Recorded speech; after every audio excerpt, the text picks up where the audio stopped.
guys oh. Galing sa rondahan.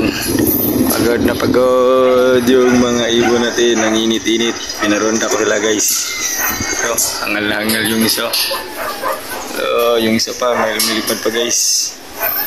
Doon yung ibang ibon natin oh. Doon sa taas yung ibang warriors natin. Bababa na yan.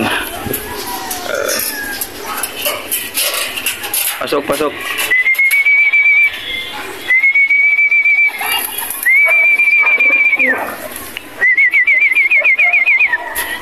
Ni-eagle yung mga warriors natin guys.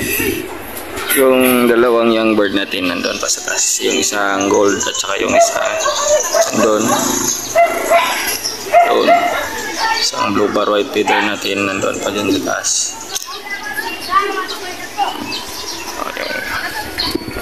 Pagod na pagod yung mga warriors natin guys. Iingal. Kaya dito na muna tayo guys. Bye.